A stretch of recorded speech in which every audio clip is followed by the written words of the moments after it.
That bitch nigga is like that. Welcome back. We finna step back into the gang world. Now I really wanted to touch grounds on this because it's speaking more so on the life of an innocent. And this is one of the main things I like speaking on because of the simple fact this be the main issue with the streets. It's not that they taking out the niggas that they supposed to be taking or the niggas that they have beef with. It's that they be taking out niggas that don't have nothing to do with the shit that they got going on. And this is why I be saying it. Niggas in the street be bitch ass niggas. But we'll get into that. Welcome back to another episode of Warren Cali. In this episode, I will detail the story of an innocent man who lost his life in a gang war. On average each day, about 125 people are killed with guns, and more than twice as many are shot and wounded. And a lot of people shot will be innocent victims. A lot of gangs were at war in South Central Los Angeles, from the east side to the west side of South Central. Some being gangs like the Avalon Gangsta Crips and the 6'5 Menlo Crips. An incident where occurred where the Menlos attended a funeral in the Avalon's turf. An OG from a gang called the 6'7 Neighborhood Crips died, and the funeral was being held in a territory claimed by the Avalons. September 2nd, 2015, a shootout between the gangs occurred, resulting in someone from 6'5 Menlo's death in an ongoing feud. That 6'5 Menlo died at the funeral. Police testified an expert about the funeral recounted other details, such that the person killed on the day of the funeral was a 6'5 Menlo. A day or two later, a high-ranking member of the Avalon was killed. Later, another member of the Avalons named Rashawn Randall was also killed on September 12th. Things didn't quiet at all for We keep seeing all this back and forth, and that be my thing. Like, for one, I really want to start with the funeral situation. One, why can't niggas just be able to bury their niggas? Or why can't somebody, a family, be able to bury their child or, their sibling or whatever the fuck they got going on? You feel me? Why are they not allowed to do that? Everybody ain't involved in the gang world. You feel me? The grandma might be at the funeral or anything. Y'all could have hit her. It'd be goofy shit like this where y'all could really just single out the niggas that y'all trying to get. But instead of doing that, y'all just want to make a statement. And this is where the statement get your ass fucked up. But this is where everybody get each other fucked up. Because then you have lives being lost on both sides because everybody's in retaliation mode. And niggas be forgetting that part. The same way you can send a bullet out is the same way they can send a bullet back at your bitch ass. few weeks, and the war would turn back up. But Cedric Horn, he had nothing to do with that type of lifestyle. He was a civilian, earning an honest living. Cedric was working as a landscaper, and on August 30th, 2015, his girlfriend Nicole accompanied him to work. After completing other landscaping jobs, he arrived at West 68th Street around 5:20 to 5:30 p.m., where they met with Cedric's boss. This location was in territory claimed by the 6'5 Menlo Crips. Cedric asked Nicole to go get gas, telling her his landscaping job was not going to take long. Nicole stayed at the location for about 10 minutes before leaving. She was gone for about 15 to 20 minutes. During that time period, Cedric and his boss mowed the lawn. They later finished their work. Cedric's boss left, leaving Cedric at the site alone. Sometime after Cedric's boss left, and before Nicole returned, Cedric was shot 7 times with a 9. 2 of the shots were fatal. At trial, detectives testified that the casings from the bullets fired at Cedric were found on the corner of Vermont and West 68th Street. He also testified that the evidence suggested that Cedric collapsed next to where the bullet casings were eventually found. After obtaining surveillance video from various locations on the street surrounding the crime, detectives spent days examining the videos and established the following sequence of events. A black Chevy Avalanche truck was traveling south on Menlo and turned right onto West on West 68th Street towards Vermont. It then turned right north on Vermont and parked just north of West 68th Street. A black Chevy Avalanche truck was traveling south on Menlo and then turned right on West 68th Street towards Vermont. It then turned right on Vermont and parked just north of West 68th Street.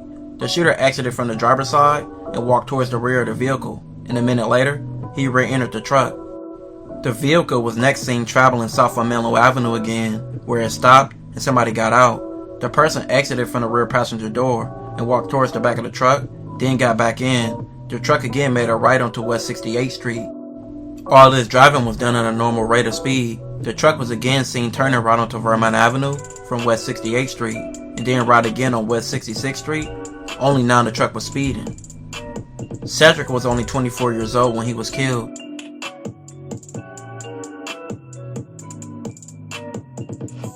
This is what the fuck I keep talking about. Nigga only 24, nigga got his life cut short on some goofy shit that he ain't even had no involvement in.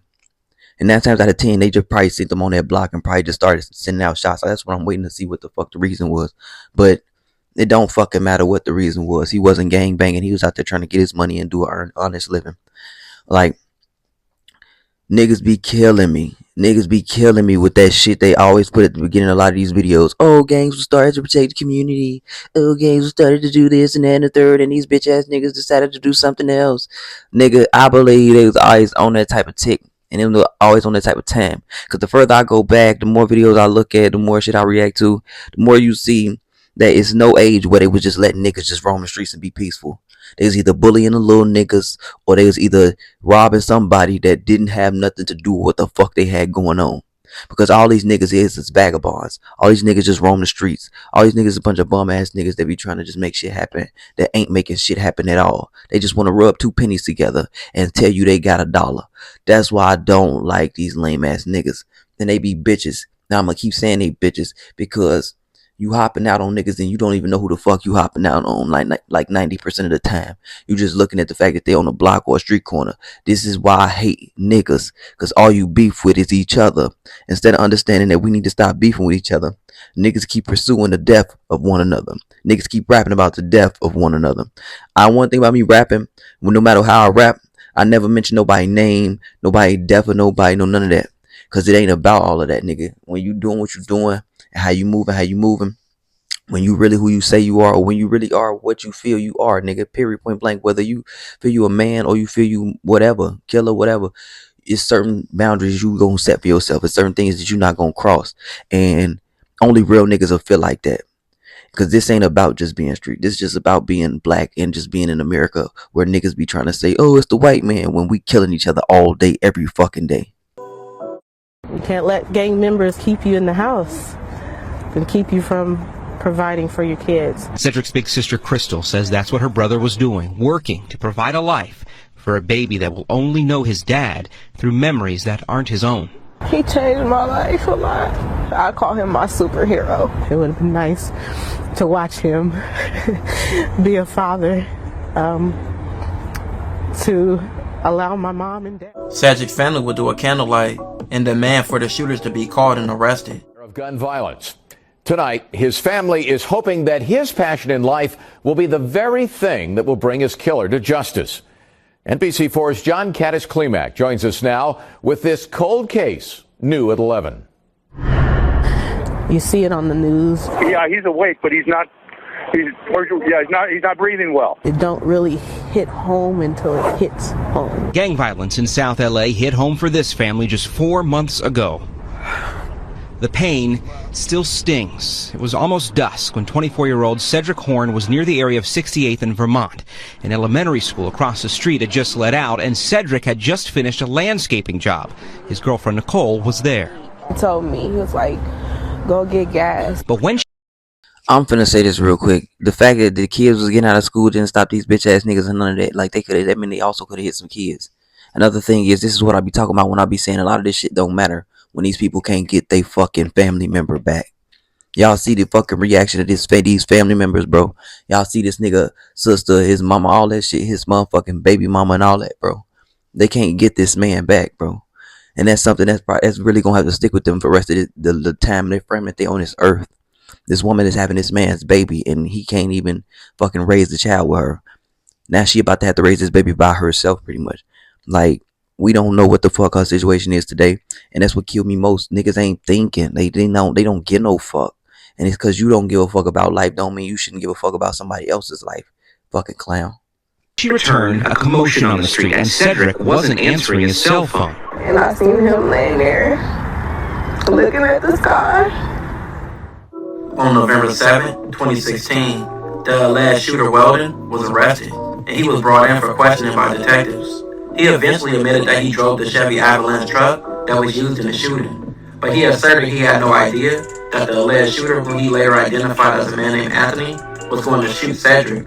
He claimed that he and Anthony and two other friends were headed to a weed dispensary on Florence Avenue, slightly west of Vermont. He said he was taking the street to avoid the traffic on Florence when Anthony suddenly told him to stop the truck. He said that Anthony told him to stop the truck, so he did. He said Anthony exited, then shot Cedric. In December of 2016, Los Angeles Police Department detectives showed Anthony the portion of the videotape interview with Weldon, where he identified Anthony as the shooter. They did not show the video to any other person associated with the Avalons. After seeing the information police showed him, Anthony called someone named Lled and told him what happened. 11 days later, while being in jail, a call was recorded between Anthony and an unidentified man. The caller informed Anthony that this person had told Lled that Weldon had identified him as the shooter. Anthony said the allegations was fucked up because Weldon was his boy, someone he would go to war with.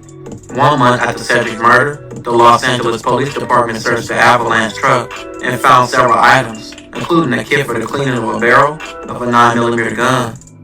At trial, it was over 13 witnesses, along with video evidence at the scene, along with Weldon admitting to his role and saying that Anthony was a shooter in a recorded video.